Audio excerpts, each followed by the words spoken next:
C'est le dernier vendredi avant le commencement du mois du Ramadan, un mois que nous attendons de plus en plus. Et il nous faut, pour bien profiter de ce mois, après avoir compris l'objectif, et c'était le sujet de la semaine dernière, comprendre que pour pouvoir profiter au mieux du Ramadan, il faut avoir un programme. Sans programme, nous allons peut-être trop en faire ou pas assez. Quand je dis trop en faire, c'est-à-dire au début. Parce que si nous n'avons pas une stratégie, par nature, quand on commence une œuvre, on est plein d'énergie, plein de bonne volonté, et on s'active au début. Si nous n'avons pas de programme, nous allons trop en faire au début, nous allons dépasser nos capacités, déployer toute notre énergie, et à la fin du Ramadan, on ne va pas pouvoir tenir le cap. Or, si on s'intéresse au programme du prophète, alayhi salatu wassalam, sa manière d'adorer Dieu durant le Ramadan, on se rend compte qu'il était modéré durant les 20 premiers jours du Ramadan et il redoublait d'efforts durant les 10 derniers jours.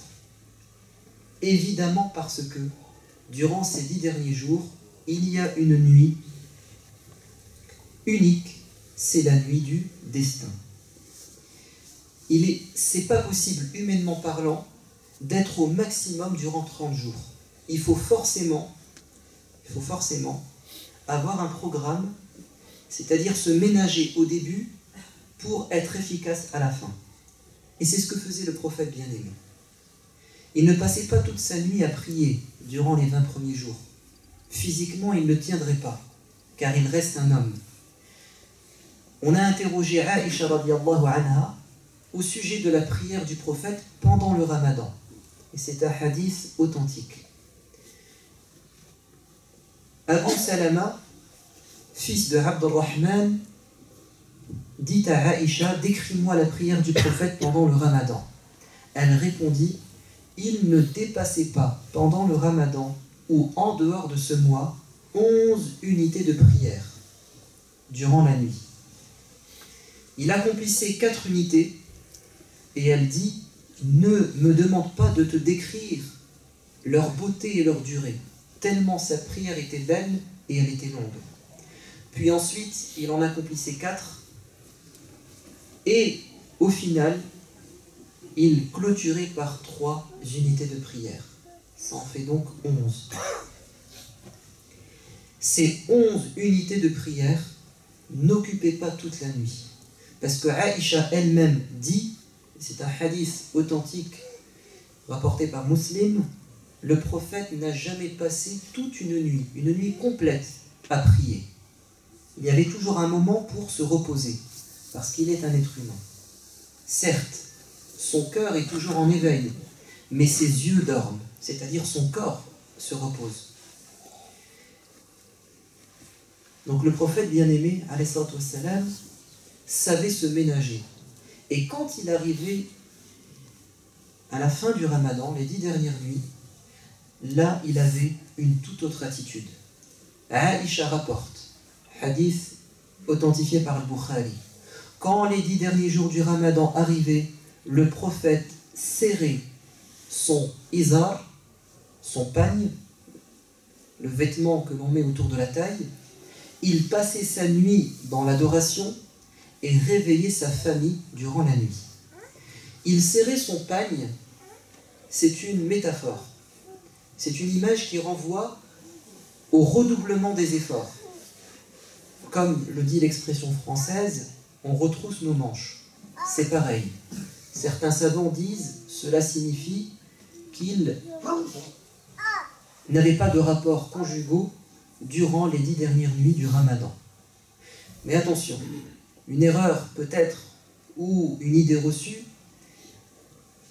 le mois du Ramadan ne signifie pas qu'on s'écarte des gens, qu'on prend des distances, par exemple, avec notre épouse, ou une femme avec son mari, même en état de jeûne, il nous est demandé d'être affectueux, tout en respectant la limite, c'est-à-dire pas de relation charnelle.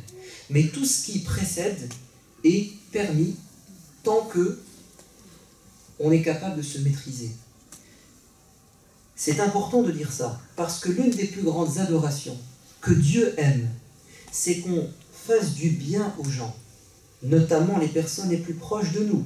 Donc dans la vie de couple, même pendant le ramadan, durant le jeûne, il faut se faire du bien, c'est-à-dire toucher le cœur et également être affectueux, qu'il y ait de la tendresse.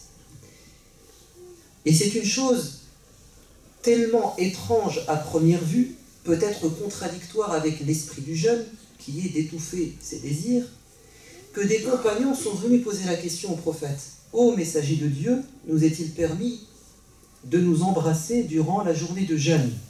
Et le prophète a dit « Oui, c'est possible, je le fais moi-même. » Donc, l'affection ne doit pas avoir de limite.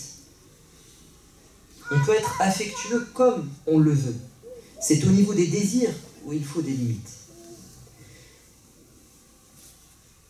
Donc, le fait que le prophète s'écarte de ses épouses durant la nuit, c'était pour s'adonner à la prière, mais ça ne signifie pas que durant la journée, il leur tournait le dos. Pas du tout. Ensuite, Aïcha nous dit, et il réveillait sa famille la nuit, durant les 10 derniers jours. Et ça, c'est très très important. Parce que généralement, on se fait un programme personnel. On pense à nous. Et on oublie qu'on a une famille. Et qu'on est responsable. Et qu'on doit être un moteur. Et le prophète bien-aimé, il entraînait sa famille dans l'accomplissement du bien.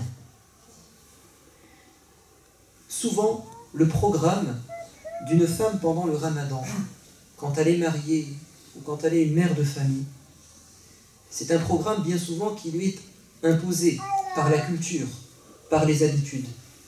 C'est de faire des repas excellents, festifs, et ça lui prend beaucoup de temps et d'énergie, à tel point que la nuit, elle n'est pas capable de prier, ni même de lire le Coran, car elle est épuisée.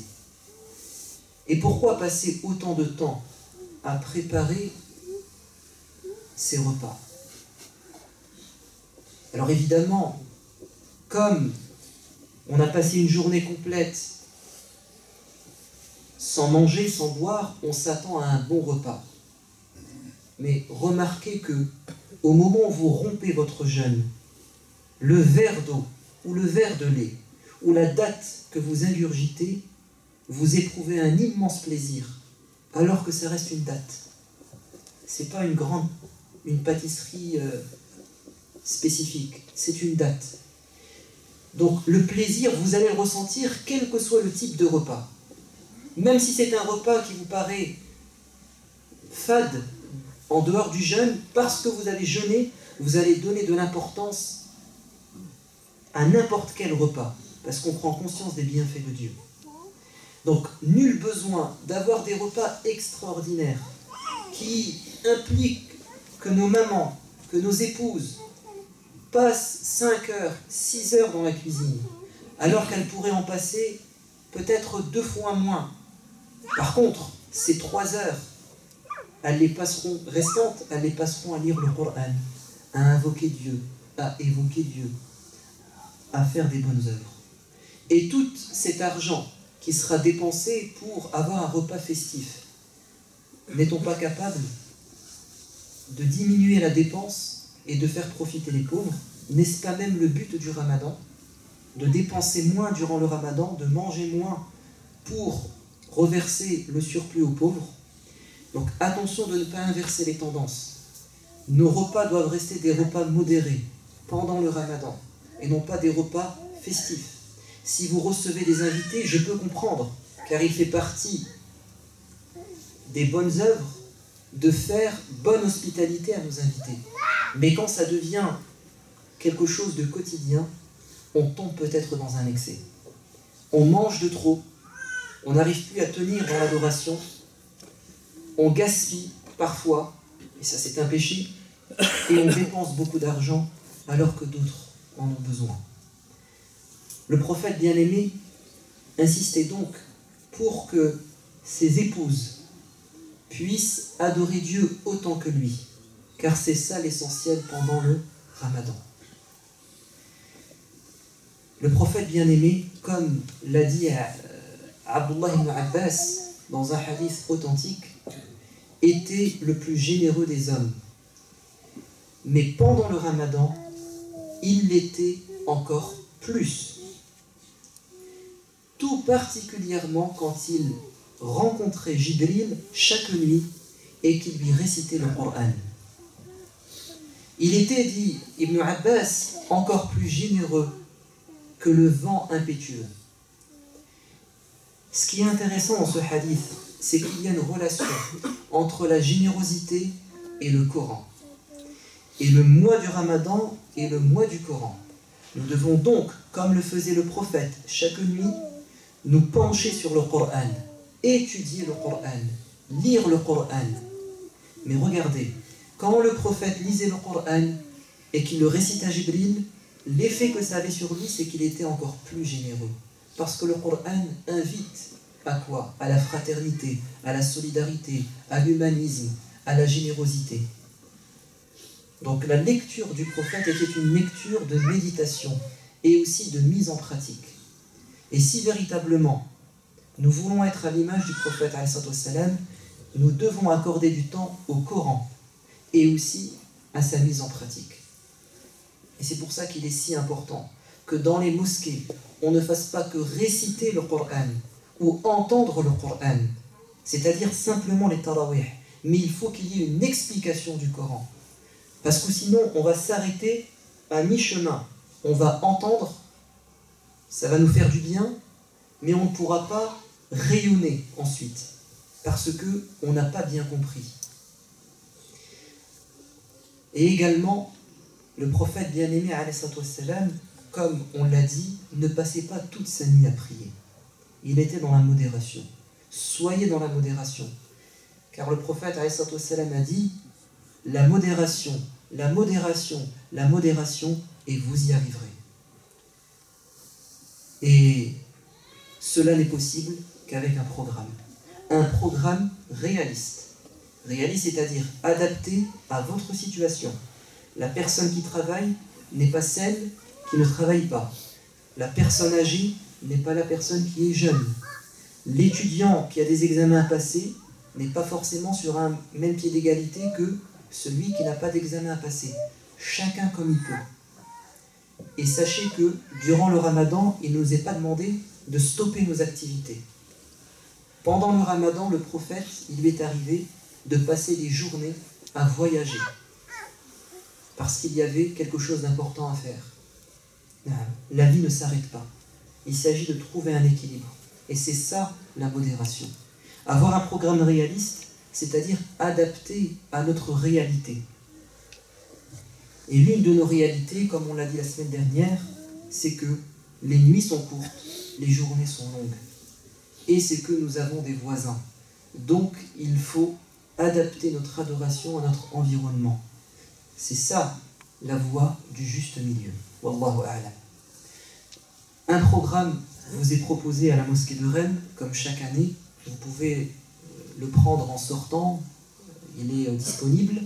Donc nous avons un programme de tarawih avec des exhortations. 23 heures chaque soir, on se retrouve ici, on rassemble le Maghrib et le Isha. On fait des prières entrecoupées d'une exhortation. Il y a également les samedis, comme vous le savez, une rupture du jeûne ensemble, précédée d'un cours, suivi d'une veillée jusqu'au matin. Le dimanche, il y aura des séminaires, et le mardi et jeudi, il y aura également un cours spirituel sur comment perfectionner sa prière. Plus de détails dans le programme. Il y a un programme donc pour nous, il y a un programme aussi pour les sœurs, il y a de la marche, comme ça s'est fait l'année dernière. Et puis, Également, ce que propose la mosquée de Rennes, à travers l'association Mine de Savoir, c'est de préparer vos enfants au brevet ou au bac. Donc ça commence ce dimanche. Il y a des affiches sur les vitres de la porte. Vous pouvez inscrire vos enfants afin qu'ils se préparent au bac. Et puis, la grande question, c'est quand va-t-on commencer? N'est-ce pas? Va-t-on commencer le jeune lundi ou mardi? Ben écoutez, comme l'année dernière, il y a un point d'interrogation. Pas pour ceux qui sont pour le calcul, mais pour ceux qui sont pour la vision. En tout cas, la bonne nouvelle, c'est qu'il y a eu, en début de semaine, un colloque en Turquie qui a rassemblé des centaines de savants de renommée mondiale. Ils se sont penchés sur la question de la détermination du début et des fins du mois du Ramadan, et ils ont décidé à la majorité de proposer un calendrier des mois lunaires par anticipation, donc basé sur le calcul, pour le monde entier. Donc jusqu'à maintenant, ça reste à l'état de projet et c'est théorique, reste à savoir si les pays vont l'accepter. En tout cas, on avance inéluctablement vers plus d'organisation et plus d'unité des musulmans en France, mais aussi dans le monde.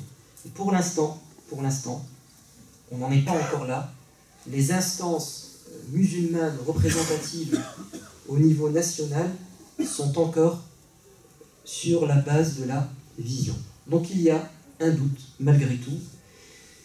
Si ça commence lundi, dimanche soir, rendez-vous à 23h. Et si ça commence mardi, rendez-vous lundi soir à 23h. اللهم علمنا ما ينفعنا وانفعنا بما علمتنا اللهم أرنا الحق حقا وارزقنا اتباعه وأرنا الباطل باطلا وارزقنا اجتنابه اللهم اجعلنا من الذين يجتهدون في الطاعات اللهم اجعلنا من الذين سيغفر لهم ذنوبهم اللهم اجعلنا من المعتقين من النار اللهم ألف بين قلوبنا اللهم وحد صفنا وحد كلمتنا اللهم انصر إخواننا المجاهدين